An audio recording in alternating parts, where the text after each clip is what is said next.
So Patricia, can you please tell me a little bit about yourself and your background? Hi, Mackenna. Thank you very much for taking the time to talk to me. I guess it's a long and winding road if I tell you everything about myself. I'm in Toronto, Canada, at this point in time, but just recently came back after spending 5.5 years working for a United Nations agency, which was headquartered in Denmark. So certainly got to see the world, certainly got to see the impact of supply chain and procurement across the globe. Right now, I've gone back to the consulting I3 Advantage, which I did before I moved to the UN. And I'm somewhat industry agnostic, if you will. I have worked across many, many sectors and from information technology to, basically office supply chain across Canada, to media, entertainment, cable, telecom, banking, healthcare. Actually, my career, I started in vaccine manufacturing, and how relevant is that today? So it's been a long and winding road. Never expected to be in supply chain. Just kind of dropped into it like most people do.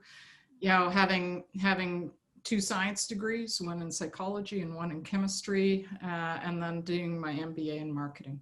So it was just, I fell in love with supply chain when I first encountered it as a management trainee, actually in the vaccine manufacturer. So, and I'm so happy to be in this profession because I think it's one of the most impactful and positively impactful in the world professions that you can be in. So, that's me and hopefully a few enough words. I think you did great. But then we were talking a little bit offline before we started recording about how you did just move back to Canada after being away for 5 years. So how has that been working through the pandemic? Well, the last time we talked, there was no decor, like you just came. Yeah. Well, it was, I had just actually, when we last talked, I was in quarantine, having just returned, and my furniture was having a holiday, somewhere else in Canada, as it was sitting there for 12 days. I could have driven and picked it up. Again, it's a supply chain issue, right? And trying to coordinate a move during a transatlantic move during regular times is difficult enough. Doing it during a pandemic certainly, sort of stretched my logistics expertise in trying to organize everything along there. But yes, it's been an interesting reintroduction into coming back to Canada with not being able to network like I usually do, not being able to see my friends, not being able to see family. It's been challenging, but at least right now we have that light at the end of the tunnel, and as far as we know, it's not a train, so we should be able to move forward now successfully in the next year, and hopefully by this time next year we'll be talking about the pandemic in the past. Oh, fingers crossed. Yes, absolutely. All right, and so congratulations on winning the Pros to Know award. And then what attributes do you think qualifies someone to be a Pro to Know? Well, I think, when you're in a profession such as supply chain, which is a pretty broad area, I think it's important to have, basically, as I said, somewhat industry agnostic, which supports that. But, from the general sort of attributes or qualities one should have is, first of all, throughout my career, which I keep on saying is like over 20 years, but I started when I was 12. That's my line. But I think that you have to be a thought leader. You have to look beyond the horizon to what can be. I've been recognized as a pioneer in the industry by trying things that others have not. Even like 20 years ago when I was first recognized as a pro to know, where e-sourcing, e-auctions was relatively new. I think it is important to not only ask why when you walk into an organization and find out the reasons that things are the way they are. I think it's pushing and helping people to embrace the why not. You know, there isn't an issue in trying things. I have always encouraged my staff and other people to take risks, to make mistakes, and because you're not pushing the boundaries if every once in a while a mistake doesn't happen. I think understanding how supply chain can positively impact society. And I think that's often missed from a sustainability perspective, the social, economic, and environmental. Supply chain can impact every one of the sustainable development goals. And I've seen that in my travels around the world, and hopefully have helped some of the sustainable development goals get a little closer to completion. I also think that it's important to know how to build very, very strong teams, to be as a leader, a coach, and a mentor, to direct people in a certain direction and have those conversations, but then let them go. Let them do what they're good at and be there as that person to bounce ideas off and things like that. Delegate. That's one of the biggest issues a lot of people have is delegation, so that you can build people up so that they can replace you. I've always believed that my role as a leader in organizations has been to make myself redundant and push those strong teams to be able to take over. It's like, if I get hit by a bus, I hope they're sad, but the operation continues. So I think the ability to have seen how the transition of supply chain and its importance in the world today. I'm very glad that I've seen this journey and hopefully have contributed positively to it. Oh, you have. But then something that I think is very interesting about the pandemic is that it really shined a light on the supply chain, and now people actually know what it is. Like my mom is always calling me now to ask about her supply chain. But what are some things that you think that people should know about our industry? Well, first of all, it has shone a light. There's no question, as every politician is talking about supply chain, or they're talking about procurement as part of the supply chain. The issue that I have with those conversations or those discussions is very focused on the tactical aspect of supply chain. How do you get stuff from here to there? Mm. And supply chain is so much broader than that. So I think it's an opportunity right now that we can take hold of the conversation and definitively show how it can move the needle forward on a strategic level. Where it's gone over the last few years, it's been interesting. When I joined, or joined, you shouldn't say joined, but when I started in the industry, I think that it wasn't supply chain. It wasn't It was materials management. You heard that, which is the military term.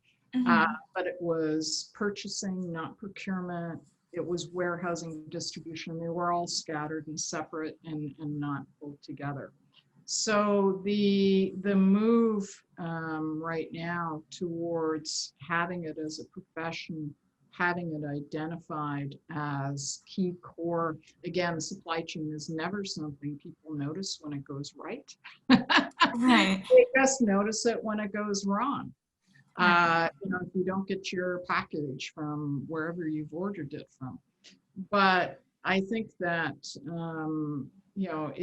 it's important to understand that supply chain is so much more than just getting things from here to there, and a little concerned about having the light shone on it, but from a tactical perspective, because as I said earlier, I think supply chain has the opportunity to positively impact the world on a very transformational scenario.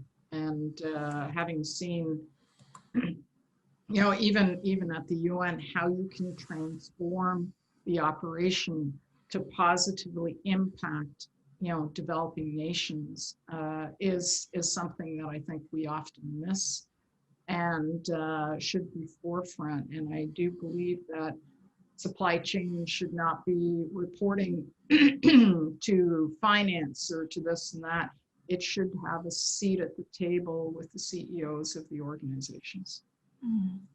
And then what other ways do you think the supply chain has changed since you first started in the industry? When dinosaurs roamed the earth, yeah. Oh, sure. um, as I said, it has changed from actually being a conglomerate of things. So you have supply chain as opposed to all the different elements in it. I believe today that, and hopefully with the spotlight being shone on it in the way it is, that people won't be like me tripping into it, which most people do still trip into supply chain as a profession. They will choose supply chain as their profession. And so I also think that the areas of sustainability and the impact that there is in reference to sustainability through supply chain, I think that's starting to get a lot more traction. I think the technology. I mean, when I started, again, it was all paper based, right? So a lot of the sorry, I'm gonna have to drink some water. It's winter here, so it's dry. Isn't it always winter in Canada? Yeah, it feels that way sometimes. But technology, like when I started, even back in one of the hospitals that I worked in as director of materials, we were the first ones that did EDI transmission with one of our suppliers. And we implemented a system, a materials management system that had email, like go figure back. And it was a blessing back then. Now it's a curse, but it was a blessing back then. And everybody thought this was so cool and everything else like that. And then you move into the late 90s where you start having e-sourcing systems, e-auctions, all that kind of thing. And then you sort of fast forward, and now, all the areas of spend management, the data analytics, and everything else that is around that. What's surprising still today is that many organizations don't have technology. Sorry, I don't have COVID, honest. Just get a little dry sometimes. Yeah, exactly. And you feel like you have to explain that when you go out with your mask on, sort of thing. But I think that and the other thing as well is the massive amount of outsourcing that companies do. which was not the case when I started. It actually started more in earnest in the early 2000s, late 1990s. And now we have so much product coming from overseas. That creates its own logistical issues. It also creates a lot of issues in reference to areas such as human trafficking, child abuse, labor rights abuses, and that sort of thing, which I think is the definitively challenge. I wouldn't call it a new challenge because it's been hidden there for a while, but it's a definitive challenge for organizations to ensure that their supply chains are clean. And right now, we hear stories almost every day where that is not, and organizations say, well, our tier 1 supplier promised. That wasn't the case, but the reality is you have to go further down. You, as the inevitable recipient of those goods, you need to ensure your supply chain is clean all the way through. And I think that's a key core challenge as we keep on outsourcing more and more. There's more and more cost pressures on things. The consumers don't want to pay a few cents more, although I do think if you educated the consumers that a few cents more will ensure that there is no child labor or other abuses, they would be willing to pay those few cents more. Right. I think that's going to happen soon, especially as supply chains become more transparent and people are able to just scan a barcode to see where each step of the supply chain. It's going to really help hold people accountable, especially in the fashion supply chain where that's still pretty opaque, you can't see through that. Yeah. But the thing is, yes, you can follow it all the way through, but the question is, what are you going to do about it? The key thing is often is, people, sign a contract, the supplier signs a contract, but they know this client will never actually assess or audit their full supply chain. So they'll take, the risk that nothing will ever happen, but they can maintain that profitability, even though they are using slave labor, all these sorts of things. And so I think it's important for the buyer, if you will, to ensure that they actually do audits and assessment of the full supply chain.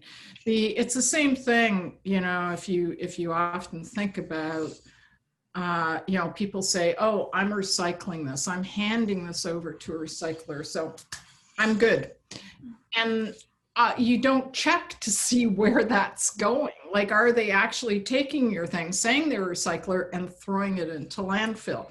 Right. And it's, I've often compared this to the Ford Prefect in Hitchhiker's Guide to the Galaxy, that had the SEP theory, the somebody else's problem, and that it was based on invisibility. So if it becomes invisible to you once it's somebody else's problem. So we have to be a little bit more cognizant that just thinking, oh, we have done good in this very, sort of limited capacity, that we are now sustainable, or we don't do human rights, we have no human rights violations. The reality is it's not invisible when it's somebody else's problem. You have to make it your problem, not somebody else's problem, and follow all the supply chain through. And you do that a few times, and we started doing that at the UN as well, where you have to be cognizant that a lot of these things are in nations where this is, things like, child labor, things like that are common practice. It's not, they might think it's bad, but in some cases, we have to ensure that when there's issues like that out there, that we find them and then we fix them. And fixing them does not mean just stopping. It means, you know, why are people having their children work? Because they need the money, otherwise they'll starve. Well, what money can you give them? Can you educate them? And pay for them to go to school. So the supply chain can actually impact that if you think of it in a holistic manner. Mhm. Sorry, I'm I'm on my soapbox here.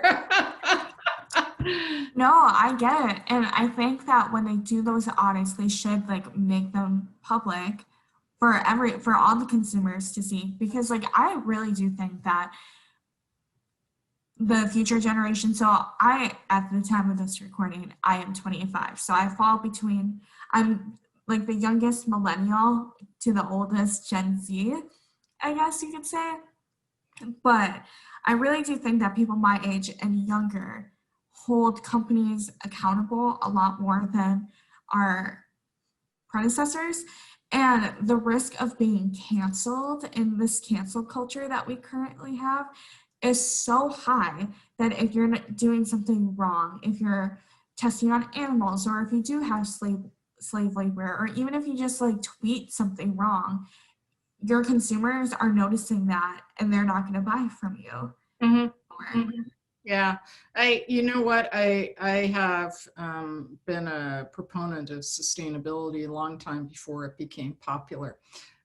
So, and you know, and you know, my son is an environmentalist, so I better be that. But but I remember even, and to your point, and my son is 28. And I remember when he was younger, around 10 or 11, and we're going out shopping, and I put up, you know, a pair of shorts that, and I won't mention the company, but was, you know, you know, with their logo on it. And he looks at, because I said, these are nice shirts, and he looks at me and he says, I don't want anything from them because they embrace child labor. I was going, who are you? I mean, where did this come from, right? Right. So yes, I mean, you know, the new generation has that information at their fingertips.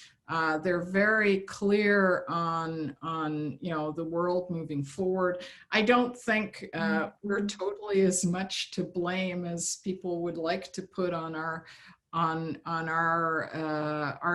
my generation, because you know, there were some of us who consistently looked for these things and so on. And that's again why I think the supply chain can have that massive impact to the environment, to social inequity, to economic buildup of you know, developing nations and other areas within the world. It can have that total impact, and that's why I love being in this profession. And so we are running a little short on time, Patricia. So All right. I'm going to ask you one last question. And of course, I forgot to send it over, but I sent you them. But what does it mean to you to be recognized as a pro to know? Again, since you have in the past. Yeah, you know, this is, I think, time number 7 or something like that. Woo! So I think I should get the platinum award.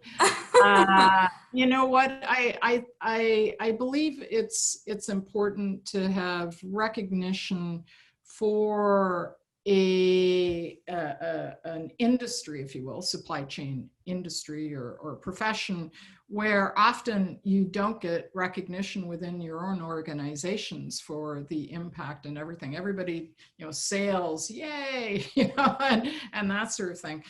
I think it's important just for the profession overall to have these recognitions, to demonstrate that supply chain can have this impact on it. For me personally, I think it's wonderful to have, you know, the things that I've done, the teams that I've built, the impact that I've had recognized. I don't think, you know, I'm a rocket scientist or anything like that. I think that if you move forward in certain ways, then you know, people will eventually see, you know, the necessity of going in certain directions. I also inherently, and we've talked about this before, Mackenna, believe that as a female in still a mostly, you know, male oriented profession, that I'm a role model for women who are currently in the profession and looking to move forward, or those who are younger who may consider a career in supply chain. So, and I take that role model, you know, scenario very, very seriously. As you should. It's like one of the best titles you can have. Yeah, yeah, I hope so. I hope so. I hope I'm a good role model. Well, I think so. But thank you so much, Patricia, for taking time out of your day. It's always great to talk to you, but I really appreciate it. And Yeah, congratulations on winning. thank you very much. I really appreciate Supply and Demand Chain Executive Magazine recognizing me again. It's here. I'm glad.